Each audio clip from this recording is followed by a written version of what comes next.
Welcome to Business Financing Insights, a podcast series from Celtic Capital. Each episode offers a valuable discussion on key topics for the business community based on content from our website. In this episode, we discuss the importance of audits. Hey everyone, we're really getting into the nitty-gritty today. We're going to be talking about asset-based lending audits. Oh, yeah. It doesn't exactly scream excitement, right? Right. But stick with us because this is way more interesting than you might think. It's like peeking behind the curtain of how businesses actually operate. Yeah.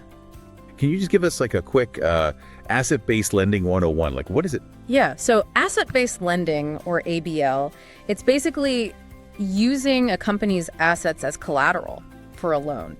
So, instead of just looking at their financial statements, the lender is really focused on the value of things like their inventory, their equipment. Got it. Maybe even the money that people owe them, which would be accounts receivable. Okay, so it's less about the company's overall financial picture and more about like the tangible stuff they have, right? Exactly. Yeah. Exactly. And that's why these audits are so important, because they're not just, making sure the numbers add up. They're really like getting into the weeds and assessing the true health of those assets. Oh, okay. I see. So it's kind of like having a financial detective on the case, right? Exactly. Digging through the evidence. That's a great way to put it. And one of the things that really struck me is they audit their borrowers 3 times a year.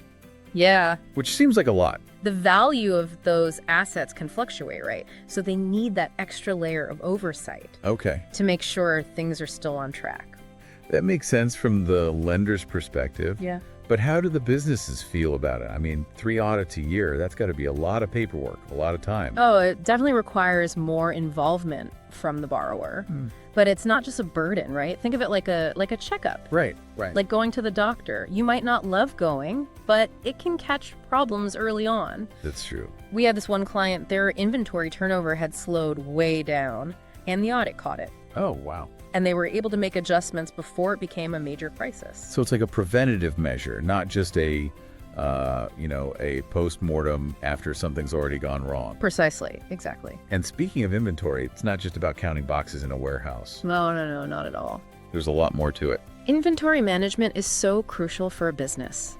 And an audit can uncover so much about their operational efficiency. Oh, really? Like how so? Well, are they holding on to dead stock that's just sitting there? Is their inventory turning over quickly enough? Are they forecasting accurately? All of these things can be revealed in an audit. Oh, yeah. You don't know what's lurking beneath the surface until you take a closer look. Exactly. And, another thing that I thought was interesting is that they really emphasize the importance of rotating auditors. Oh, yeah. Fresh eyes are so valuable. So it's not just the same person coming in year after year. Right. If you have the same auditor all the time, they can start to develop blind spots. They might miss subtle changes or details because they're so used to seeing things a certain way. Yeah, that makes sense. A new auditor comes in with a fresh perspective, and they're more likely to pick up on things that might have been overlooked. It's like having someone proofread your writing, right? Yeah. A fresh pair of eyes can catch mistakes that you would never see yourself. Absolutely. So, okay, we've talked a lot about the what and the why of asset-based lending audits. But for our listeners who are like, okay, but what does this mean for me? What's the takeaway? What's the value proposition here? Well, I think the main takeaway is that audits, they're not just a cost of doing business, they're an investment. Okay. They're an investment in building trust, transparency, and ultimately long-term success. Oh, that's a good point. It's about making sure everyone's on the same page, right? Exactly. Lenders and borrowers working together, understanding the business inside and out. That's how you create a solid foundation for growth. Yeah, that's all from us today. Thanks for joining us. We'll see you next time.